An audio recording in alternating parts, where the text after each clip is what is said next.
एक दिन महेश और उसका परिवार बस से कहीं जा रहा होता है और तभी बस का एक्सीडेंट हो जाता है। एक्सीडेंट में रचना की मौत हो जाती है। तुम मुझे छोड़कर क्यों चली गई रचना? मैं तुम्हारे बिना कैसे रहूंगा और कैसे इन बच्चों को अकेले पालूंगा? पापा, माँ कहाँ चली गई? वो हमें छोड़कर चली गई बेटा।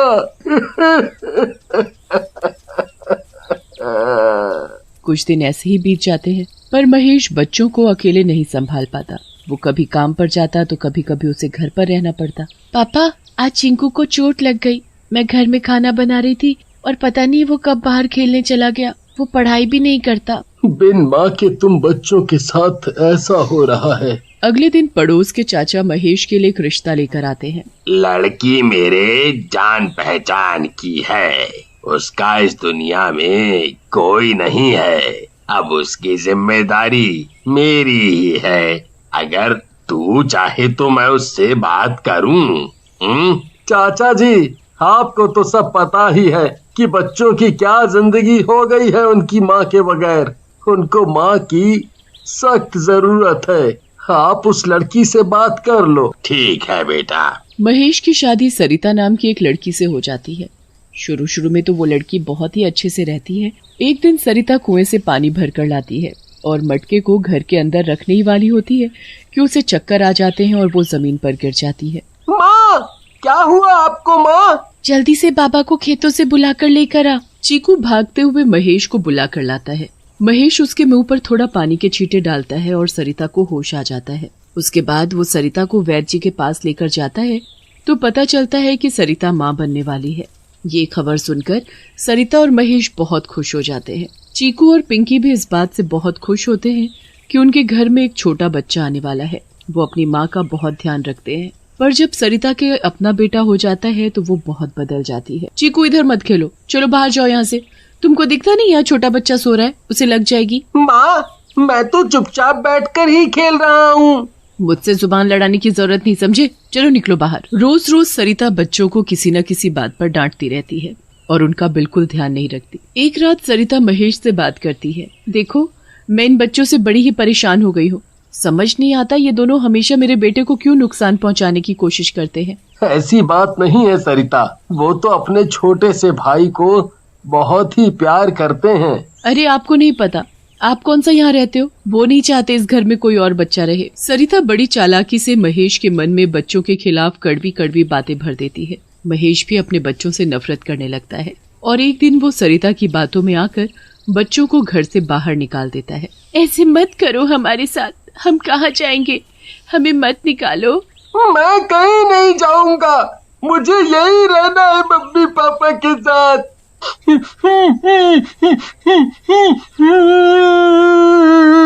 पिंकी और चीकू रोते रह जाते हैं, पर उनकी कोई एक नहीं सुनता और उनको घर से निकाल देते हैं।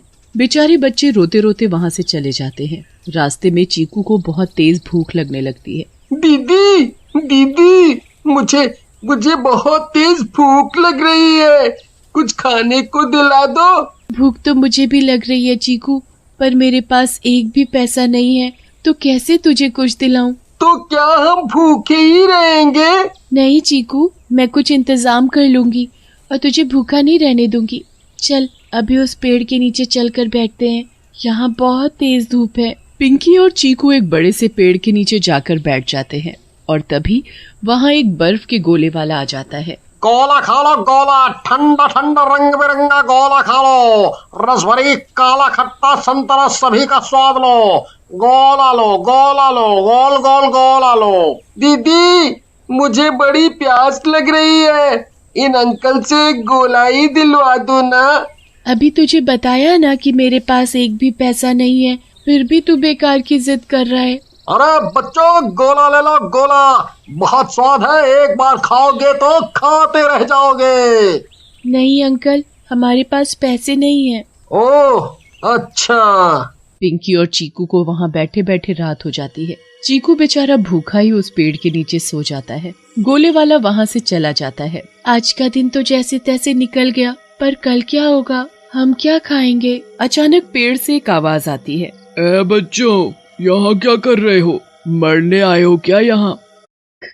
कौन है यहाँ? चुड़ैल पिंकी के सामने आकर खड़ी होती है। चुड़ैल, चीकू जल्दी उठ और भाग यहाँ से। अब कैसे बचकर भाग पाओगे यहाँ से? अब तो तुमको मरना ही पड़ेगा। मारी दो तो अच्छा है, वैसे भी हमें तो मरना ही है। आखिर बिना खाए हम कब तक जिंदा रहेंगे? है लड़की, ये क्या बोले जा रही है? और तू यहाँ इस वक्त क्या कर रही है? और ये लड़का कौन है? पिंकी चुड़ैल को सारी बात बताती है। चुड़ैल तो दोनों बच्चों को मारने वाली होती है, पर पिंकी की कहानी सुनकर तो उसे उन दोनों बच्चों पर दया आ जाती है। ये तो तुम दोनों के साथ बहुत बुरा हुआ। तुम्हारी माँ तो चुड़ैल से भी बुरी है। मैं चुड़ैल होकर भी किसी बच्चे के साथ ऐसे तो नहीं कर सकती जो उसने किया। पर अब क्या कर सकते हैं? अब तो हमारे पास न रहने की जगह है और न खाने को खाना। चुड़ैल और पिंकी की आवाज सुनकर अचानक चीकू उठ जाता है और चुड़ैल को देखकर बुरी तरह चिल्लाने लगता है। डर मत बच्चे, मैं तुझे कुछ नहीं कहूँगी। हाँ चीकू, ये चुड़ैल तो अच्छी चुड़ैल है, ये हमें कुछ नहीं कहेगी। सच में? हाँ बच्चे। चुड़ैल चीकू के पास बैठ जाती है। वो उसके गाल पर हाथ फेरती है और फिर उसके माथे पर चूम कर बोलती है, तुझे बहुत भूख लगी है ना? चल बता तुझे क्या खाना है? मुझे ना वो रंग बिरंगा गोला खाना है। चुड़ैल जादू से 2 गोले बना देती है। वो एक गोला चीकू और एक पिंकी को दे देती है। तुम्हें तो जादू भी आता है? हाँ बच्चों, मुझे जादू आता है और मैं जादू से हजारों गोले ला सकती हूँ। भूलो मत कि मैं एक चुड़ैल हूँ। और अब तुम दोनों को परेशान होने की बिल्कुल जरूरत नहीं है, मैं तुम्हें पालूंगी। क्या? पर आप ये सब कैसे करोगे? मैंने कहा ना, मैं जादू से सब ला सकती हूँ। आप जादू से सब ला सकती हो, पर कुछ चीज ऐसी है जो हमें खुद करनी है, वो कोई हमें लाकर नहीं दे सकता। ऐसी कौन सी चीज है? विद्या, पढ़ाई। आप हमें किताबें तो ला दोगे, पर पढ़ना तो हमको ही है और उसके लिए हमें स्कूल जाना पड़ेगा। स्कूल जाने के लिए हमें पैसे चाहिए ताकि हम फीस भर सके। हम दोनों को पढ़ने का बहुत शौक है, हम पढ़ लिख कर कुछ बनना चाहते हैं। ये सब तो मैंने सोचा ही नहीं। आपने हमारे लिए इतना सोचा, वही काफी है। हमारे नसीब में पढ़ना नहीं लिखा तो क्या कर सकते हैं। चुड़ैल इस बात से बड़ी परेशान हो जाती है क्योंकि वो उन बच्चों के लिए कुछ करना चाहती है। वो उन दोनों बच्चों को अपनी गोद में ही सुला लेती है और उन्हें खूब प्यार करती है। बच्चे तो सो जाते हैं, पर चुड़ैल पूरी रात यही सोचती रहती है कि वो पैसे कहाँ से लाए। इन बच्चों की जिंदगी मैं बर्बाद नहीं होने दूंगी, पर समझ नहीं आ रहा पैसे आएंगे तो आएंगे कहाँ से। मैं जादू से चीजें तो ला सकती हूँ पर पैसे नहीं, और मैं किसी के पैसे चुराकर इन बच्चों की पढ़ाई नहीं करवाना चाहती। चुड़ैल इसी के बारे में सोचती रहती है। सुबह हो जाती है और बच्चों के मुंह पर तेज धूप पड़ती है, जिसकी वजह से उनकी आंख खुल जाती है। बच्चे उठते ही उस चुड़ैल को इधर उधर ढूंढने लगते हैं, पर वो कहीं भी दिखाई नहीं देती। उसके बाद वो उस पेड़ पर भी देखते हैं, पर वो वहाँ भी दिखाई नहीं देती। वो चुड़ैल आंटी कहाँ गई दीदी? पता नहीं चीकू, लगता है वो हमें छोड़कर चली गई। गोला ले लो गोला, इतना स्वाद और ठंडा गोला कि खाओगे तो खाते रह जाओगे। नहीं आंटी, हमें गोला नहीं चाहिए, हमारे पास पैसे नहीं है। तो पैसे कौन मांग रहा है चीकू? तुमको मेरा नाम कैसे पता? मुझे तो तुम दोनों के बारे में सब कुछ पता है। गोले वाली चीकू के गाल पर हाथ रखती है और उसके माथे पर चूमने लगती है। चीकू जोर से चिल्लाता है, ये तो मेरी चुड़ैल आंटी है। चुप चुप चुप, इतना जोर से मत बोलो वरना सबको पता चल जाएगा मैं एक चुड़ैल हूँ। पर आप ये ठेला कहाँ से लाई और ये सब क्या है? मैंने पूरी रात सोचा कि मैं तुम दोनों की पढ़ाई के लिए पैसों का इंतजाम कहाँ से करूं, पर फिर मुझे चीकू का पसंदीदा गोला याद आया और मैंने सोचा कि क्यों ना यही काम कर लूं। मैं दिन में गोला बेचूंगी और तुम दोनों बच्चों की जरूरत की सारी चीजें पूरी करूंगी। दोनों बच्चे उसको गले लगा लेते हैं और खुशी से रोने लगते हैं।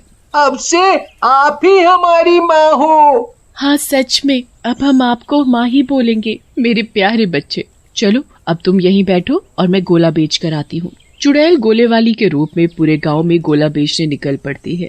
सब लोग उस गोले वाली को देख बड़े हैरान होते हैं कि एक औरत गोला बेच रही है। गोला ले लो बच्चे, गोला ले लो, इतने सस्ते में इतना बड़ा और स्वादिष्ट गोला कहीं नहीं मिलेगा। चलो चलो दोस्तों, आज आंटी से गोला खाते हैं। बहुत सारे बच्चे ठेले के आसपास भीड़ लगा लेते हैं और गोले का स्वाद लेते हैं। आप अब से रोज आना आंटी। चुड़ैल गोले वाली बनकर रोज दिन में गोला बेचती है। और पैसे इकट्ठे करके बच्चों की पढ़ाई लिखाई, उनका रहना, उनके कपड़े, हर चीज पूरी करती है।